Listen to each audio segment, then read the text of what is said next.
We do believe that we are at cyber war today already. And in this episode of Threat Talks, we're going to explain to you why.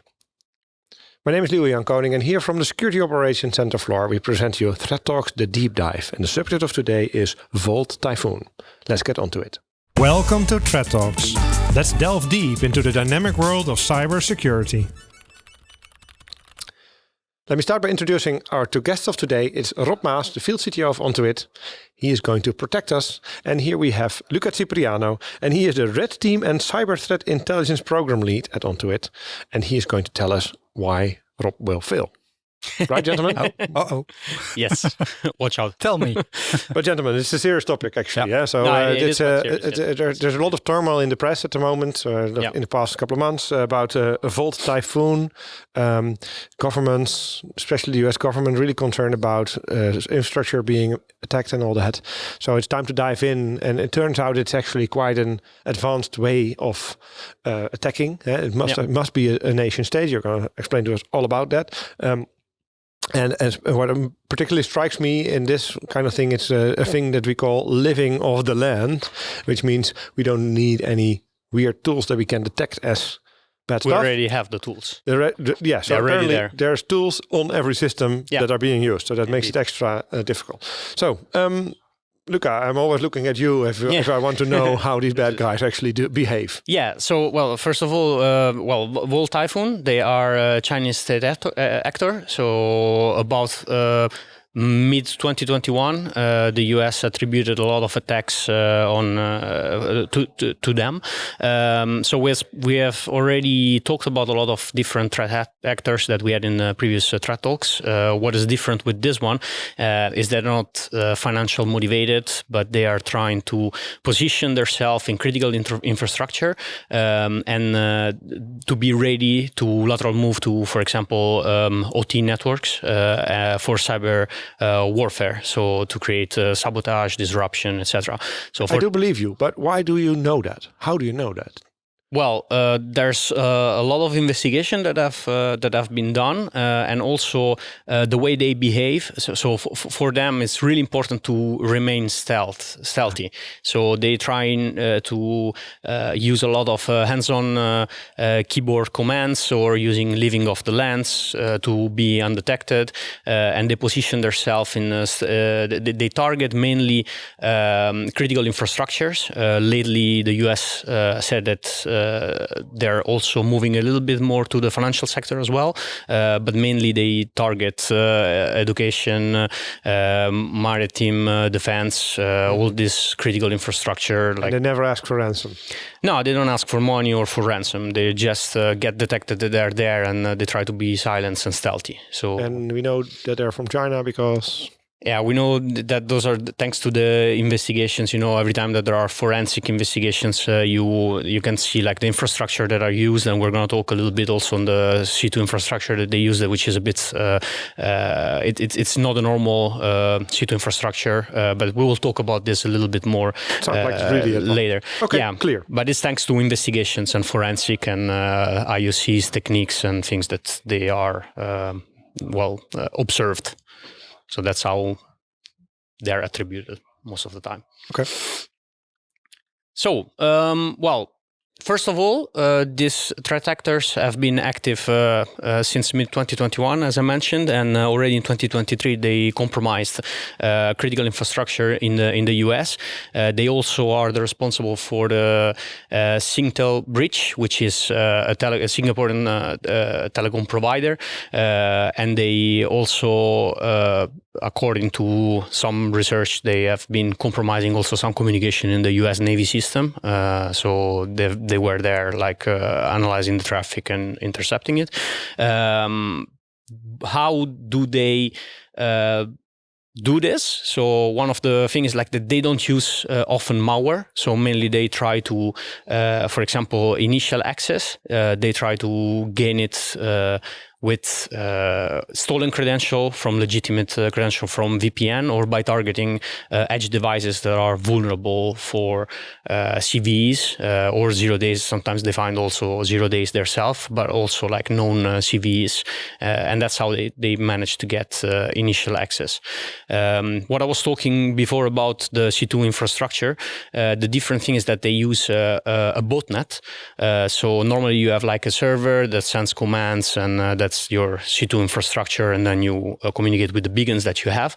But what they have, they built a botnet which is called KV, and it's a botnet which is built from small routers, like people that at home have routers that are vulnerable and they're part enslaved in the botnet, but also like vulnerable, for example, VPN servers that are exposed. And this is makes detection and a bit more difficult, because of course the communication with the C2 infrastructure occurs peer-to-peer with all these devices that are part of the network, which makes it a bit more difficult to track, because they look like legitimate traffic. Because typically Rob would say, okay, yeah, command and control traffic, we have a good idea of where command and control servers are and how they operate and all that. We are able to detect this as long as we decrypt the traffic, right? Yeah, Rob? correct. Well, there's here another challenge. So if it is only one source, then we only need to block traffic to that single IP.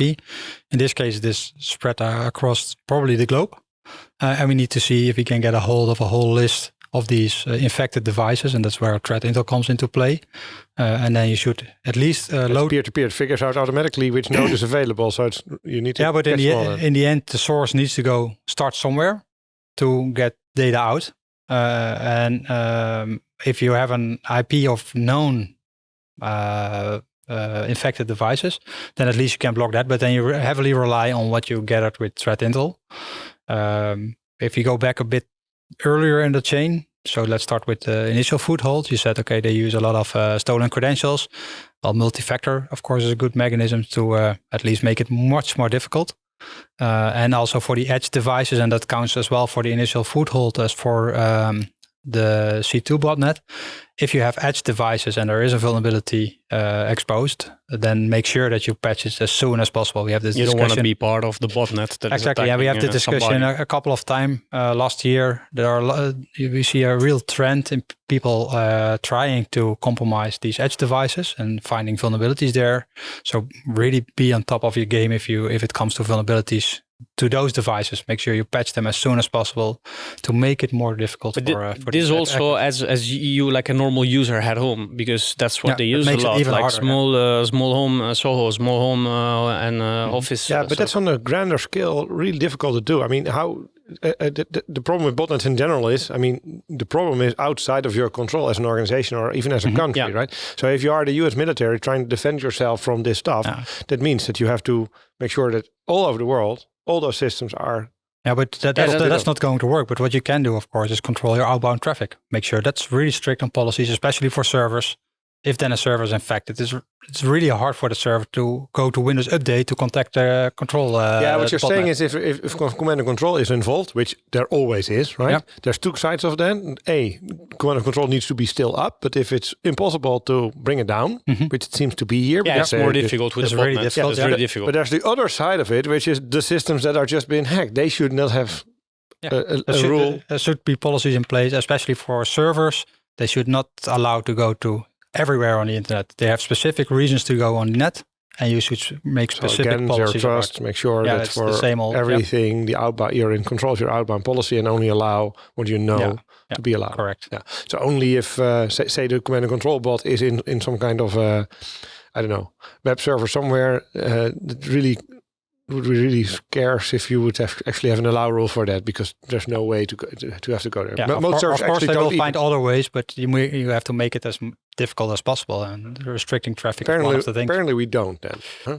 No, it's difficult. I mean, it's not so easy, but well, it's not so easy to do it as a country. No, exactly. Like as a collective. Imagine you're responsible for the defense of a whole country. Yeah. Like of the United States of America. Your job is to make sure that every system in your country has a proper outbound policy. That's what we're talking about. Okay, yeah. So that was is that all there is to say about initial access? Yeah, well, I mean, as we mentioned before, they like the patching. It's important because there's been really last year a lot of cases of, for example, not name, but like Citrix, Ivanti Secure Connect, Fortinet, all these kind of edge devices. They had vulnerabilities and they have been used as initial access vectors. So that's something that is. Based on last year, we actually changed our recommendation. So do not run services that are on a firewall, such as a VPN endpoint. I'm not sure if we changed it, but we are more strongly advised to put them behind the firewall. We were already doing that, but there's of course a cost involved with that, and that is always better buy a smaller device or go to SASE. Then you offload it might to also service. be an option. Yeah. Okay.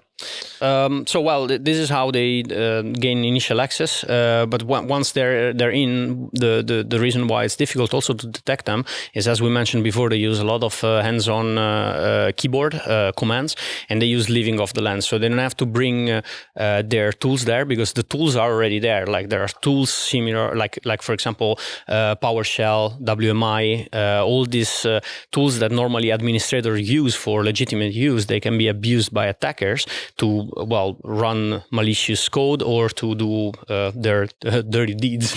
So it's attackers do this so they don't have to somehow get some kind of malicious payload, which can be more easy detected. But also this kind of traffic normally blends more in the normal traffic that is in the network, so it's more difficult to flag it. It's not impossible, but it's more difficult. You already need more advanced tools, especially on the endpoint, if you want to detect the let's say abnormal use of these tools, because maybe there's a legitimate use of these tools like PowerShell, but if it is used in a way that it was not used before, or maybe it's on a computer that PowerShell has never used before, then these tools can raise at least an alert. Hey, this is suspicious behavior. Why is PowerShell on every machine? Do we need that? No, you can harden the machine, but out of the box it is just easy. It is there, and there's a lot of application also using it to set things up.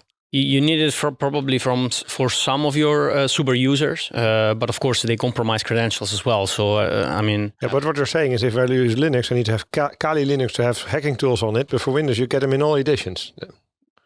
What do you mean? Well, also on Linux machines, you get tools that can be also used as in that way. Okay, yeah. And for example, one of the things is like normally, network recon. You see what you mentioned, like you have Nmap, for example, one of the tools that you have by default. But like network recon, that's what they do as well. They've been observed doing. They do it like with netstat, ARP. IPconfig, they use like this kind of tools that are there that you also really need. Yeah, you also really need them. You can get out without. You can of course harden systems and remove the tools that you definitely do not need. That makes it already harder, but then most systems don't have. Linux systems don't have Nmap installed. Okay, but now imagine your sysadmin that needs to troubleshoot a new. But that's it does not have anything. But the fact that sysadmins have tools on their machine, I understand that. Well, maybe should already have a different, a VM or a Bastion. Of course. But the issue is that they compromise credentials, so they're gonna become your sysadmin at a certain point. So that is also. But then they also need to get at the right systems. Of course. I mean, it's always a chain. You need to make it more difficult, but also, I mean... But the only thing here to do, I think, is try to harden your system as much as possible, have an endpoint protection, and maybe limit the use of tools. But also related to make sure that you segment your network, because then they cannot go from one machine to that jump host with all the tools installed quite easy. Then they have to do some extra work. Compromise is always bad news. Yeah, that's really bad. Yeah. Okay. So one of the things that is also important and how you are more you stay a bit more stealthy is normally, for example, a lot of threat actors, we see that they have means of persistence with by using like malware, or by using, for example, others scripts that they run. One of the way that they use persistence is by adding extra admin users, which are either compromising legitimate credential or using some hidden user that stays there in the network and that they can use when they want. So also like the persistence mechanism are a bit more stealth. So when they are on your host, for example, one of the first things that you want to do as an attacker, it's escalate your privileges. There are different ways to do that, and what they have been observed doing it's either utilizing by using vulnerabilities of software that may be installed on the system, and they can be exploited to gain privilege access, but also misconfiguration. So, for example, they've been observed using unquoted path method. For example, when you have a service that is running a system, normally you have a path where this service needs to start. For example, the print spooler on your server. Exactly. Something like exactly. that. That's kind of service he's talking about. Yeah, okay. Exactly. So you know, and in the registry key, there's also the path of where the executable or it's the not library. Like you run print server.exe, but you run C program files, whatever. Exactly. Yeah. Okay. So normally this paths are saved in quoted. So it's a string that is quoted. Yeah. So that spaces work. Yes, exactly. Indeed. So yeah, I'm that you're old getting that there. I remember eight characters for the file name and 3 for the extension, and then VFAT came along, and it was a hell.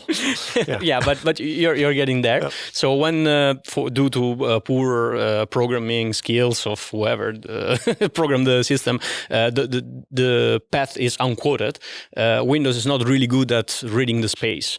So if, for example, you have I can attest to that. Yes. Yes. So if you have, like, for example, the executable of the service that is in C users my space executable. Windows, if it's not quoted, does not know the space. So first it starts to look for the executable in C users and the name of the executable. If it doesn't find it, then it starts C users my.exe. Because it doesn't know the space, it thinks that is the name of the executable. Space, whatever it comes. Yes, my executable, exactly. You would just put, So if in users, you put a malicious executable that is called my.exe, and that runs a system. Accident be matched first. Well, it gets matched first. I would add program.exe in program files. Well, yeah, if it's unquoted, it needs to be unquoted, yeah, of course, the path. But yes, so that is the way they do that. So using this kind of techniques, and these kind of techniques also are a bit more stealthy. Of course, you need to have a user that is allowed to stop the service, because of course you need to restart the service. Or because simply wait until it's rebooted. If you have persistence, yes. If you have a mean of persistence on the system, yes, you can wait until it's rebooted. It depends on how you do that, but yes, until the system is rebooted or until the... Are these tricks typically for APTs, like nations? Is it really sophisticated? I mean, you mentioned that one of the reasons we know this is related to some form of warfare. Well, part of it is, of course, the environment that's being attacked, right, and how valuable it is and how stealthy they stay. Is this a technique that is often attributed to nation state then? Well, it depends on the targets, what the target, and also what is the end goal. But in my opinion, the more advanced malicious attackers, they try to stay stealthy and try to use as many attack TTPs that will allow them to blend in with normal traffic, and that will allow them to be more stealthy. So yeah. Mm-hmm. So the thing is, like, the more you understand how the underlying system works, in a way more sophisticated can be the attack, because you can really be silent, stealthy, and use legitimate way of... It's clear that there's a lot of effort is put in these kind of attacks. It's a chain of all these things, like living of the land tools, using those. And these are all known vulnerabilities. It's like a big team. And these are easy examples that I'm saying now. But of course, they do more complex things that we have seen in other threat talks. Also, more complex attacks that use legitimate behaviors. If we would hash out every detail of every stage in their attack, we would have to have 10 threat talks for each. Of course. Yeah. Okay. So, but you mentioned it when we talked about privilege escalation. Mm-hmm. Yes. So they do this because then the servers put the file somewhere, and then when the service runs, it suddenly becomes root. Because the service runs a system, and then, for example, that malicious, that malicious file can be a reverse shell to their host, and then they get a shell has system. Sounds like bad news. Anything we can do about all this, Rob? What's your take on this? It's the same as the previous one. Endpoint protection software, especially EDR, so a bit more advanced than antivirus. The format of this talk is like, hey, I have this clever thing, and then he says, apply zero trust. But a lot of things, maybe cannot be prevented, but at least you can make it much more difficult when it comes to DDoS attacks. But behavioral detection can help here. Spinning up a shell means that you need to have a connection to somewhere. So the question is, again, can the endpoint that sets up that connection reach the attacker again, or at least where the shell is pointing to? So have strict policies, good segmentation, and endpoint protection software that's a bit more advanced. So looking at an EDR, XDR tool to get the abnormal behavior. Those are the things what you can do to at least make it more detectable.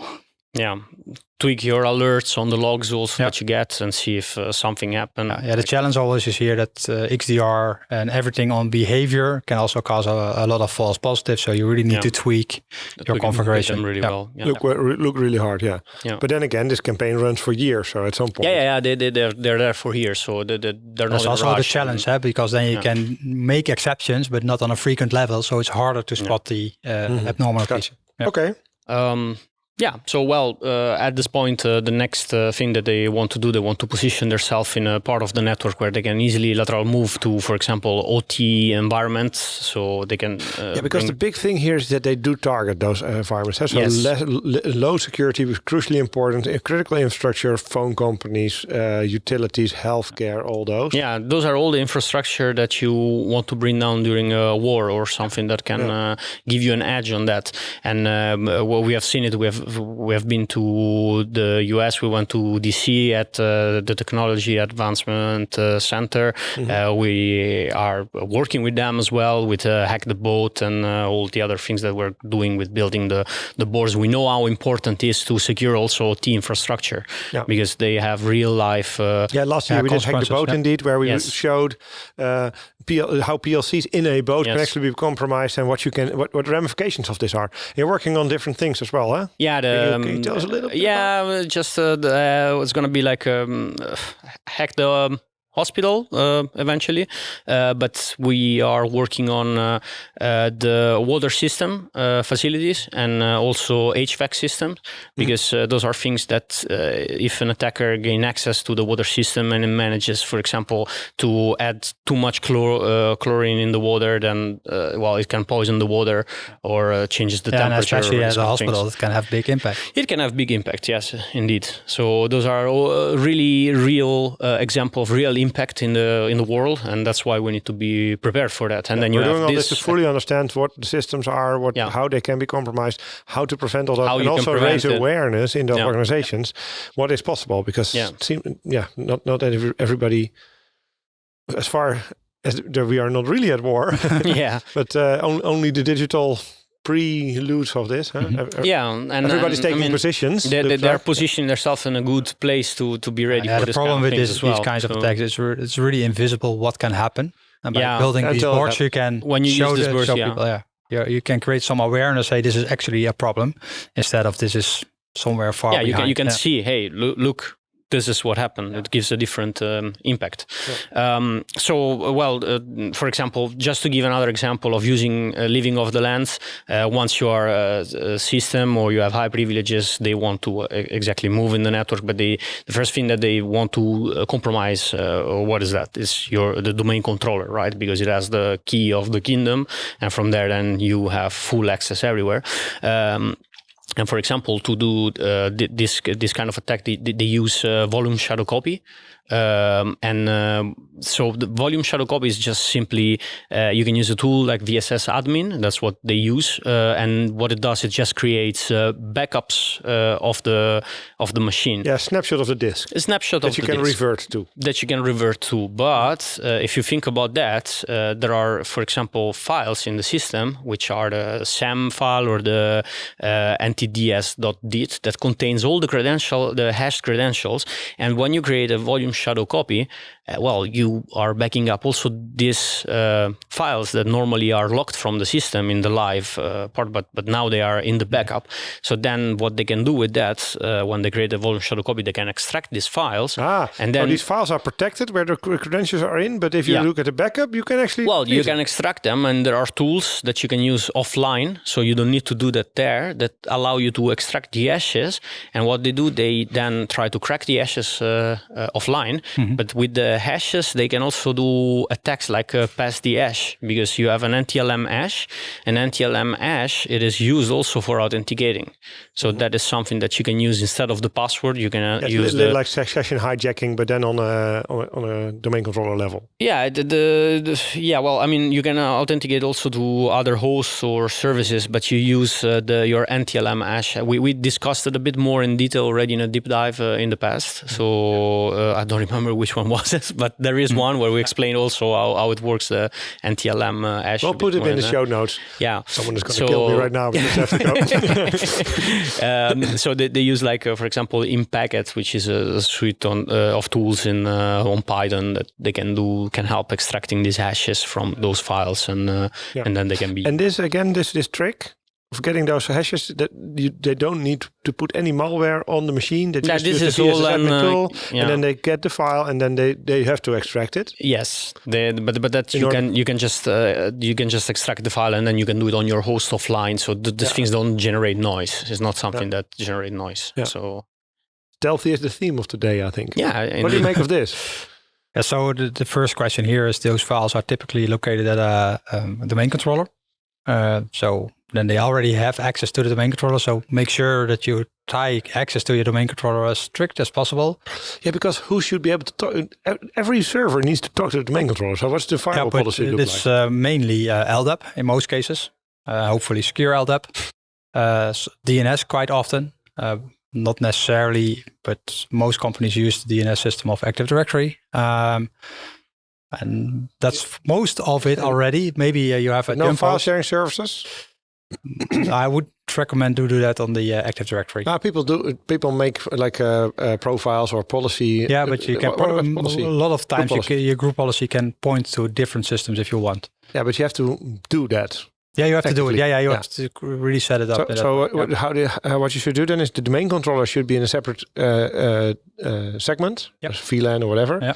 And only LDAP, only DNS, only those servers need to be enabled, but not the Microsoft ports. Make it as strict as possible, and maybe you have one jump host or two that can access it on RDP. And then there's a lot of functionality that is tied to Active Directory that needs to be put somewhere else. For example, the group policies and all that. But you spin up a different server for that. You can play with that and make different segments for that.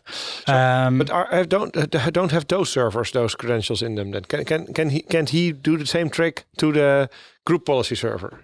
Normally, the hash credentials should not be on the policy server. No. Yeah. So it is possible to make this much more robust. Yes. Normally, for example, the NTDS contains the hash credential of the session that are on that. But it's very limited scope. It's limited. Like when you get it from the domain controller, it's worse. So and then also you can make that copy, but then you still need to extract it and get it out. So again, outbound connections, restrict them where possible, block all known bad domains, etc. Clear? Yeah. They exfiltrate via DNS as well. So DNS is really hard. It is nasty, possible. But it is. I mean, we have seen a lot, like when you get those alerts, for example, that a randomly generated domain or whatever. There are ways to extract also. But there are also ways nowadays to detect, for example, domain name generation algorithm, DGA. So there are some countermeasures, but it's DNS is really hard to block. It's difficult to block, but the files can be extracted also. And especially if you have time, you can do a tiny bit at a time. Exactly, just a little bit. It's getting hard. Takes longer, but they have all the time they have. And of course, the last thing that they do, then they clear also the logs. So they try to just, when you are trying to be stealthy, you try to clear your tracks. It's nice for the security operations center because they don't have to come into action. No, exactly. There's no logs, so no problem. No forensic. Nothing happens. Is this what you would call defense evasion? Yeah, exactly. That's defense evasion. But of course, also this kind of this kind of attacks, like this kind of defense evasion, they will generate a log, because if you clear the log, then you create a log entry that somebody cleared the log, for example. So at a certain extent, there is something that will trigger a bell that says, hey, something happened. I mean, you can't see probably why anymore. Unless you can use VSS admin to go to the previous snapshot. Exactly. You can do it off the land. Yeah, you can live off the land. Yeah. So this is, and what, a lot of techniques. It's clear that it's really sophisticated to get into a lot of things. So what's the impact of all this? Because it's in the news all the time, right? The phone systems, like we said. Is it something to be really worried about? What could happen here? I mean, we might need to speculate a little bit because we don't know. No, of course. But it looks like lots of systems are actually under control of foreign entities. Yeah, and now we're talking about the United States having systems being in control, crucial systems by China. Yeah, first of all, I think one thing that you need to think about and take in consideration is like Intel. If they are in between the communications, they can know what's happening. They can get like intel about also things that might not be, they shouldn't be public or this kind of things. But also being at a place where, hey, I don't know, this is a speculation, but it's an example. Like we are going to start. Actually, we have seen it in Ukraine. When Russia invaded Ukraine, we spoke in one of our threat talks about acid rain, that they brought down the whole communication before just invading. This can be done for, electric power plants, for example. Yeah, so what you're saying is once there would be a conflict somewhere, then it looks like that China can bring down critical infrastructure of... Well, now we're talking about China, but I mean, they're not the only Russia, one. It could also be America, the United States over. Yeah, exactly. I mean, that's why you position yourself in that... I mean, you have a switch ready. Yeah. There's a lot of work to do, so and I hope we can fix it before we actually get into a conflict. Huh? Hopefully we'll never get into conflict in the first place, but you got a plan for it.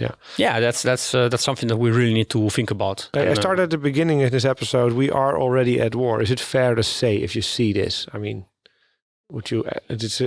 I'm not getting into the legal debate about what an act of war is, but I think it's fair to say with all the threats that we have discussed over the last more than a year already, with a lot of nation states already, we even did a specific episode about APTs, that we can consider ourselves already at war. At least a lot of people are preparing for that war.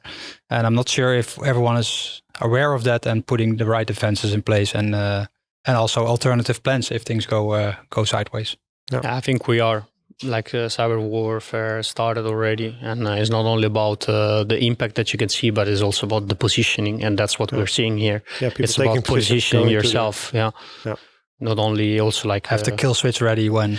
Yeah, just being ready. Yeah. That is part of the war already. Yeah, should probably practice it more. Also, what happens if your whole company is without any IT or power? Because that's what we're talking about. Right. Yeah. There's some movies about this, and let's hope they won't get a reality anytime soon. The cyber war will stop when you don't have power. That's.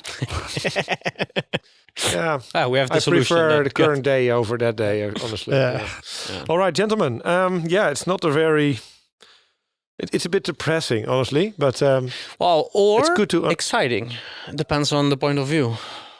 Yeah, for me it's exciting. And at last it's not going to be dull. At least we have now some intel to prepare us. Yeah, indeed. Yeah, there's a lot of work ahead of us. Yeah. Well, let's get back to that and finish this episode of Threat Talks. Gentlemen, thank you very much. To our listeners, thank you very much for tuning in today. If you liked this episode, please like it as well in your favorite app. It helps us spread the word. You can subscribe to our channels. Then we will have the next Tuesday, the next episode in your inbox. And from Security Center floor here at Onto-It, I thank you very much once again and hope to see you next time. Bye-bye. Thank you for listening to Threat Talks, a podcast by Onto-It Cybersecurity and AMS-IX. Did you like what you heard? Do you want to learn more? Follow Threat Talks to stay up to date on the topic of cybersecurity.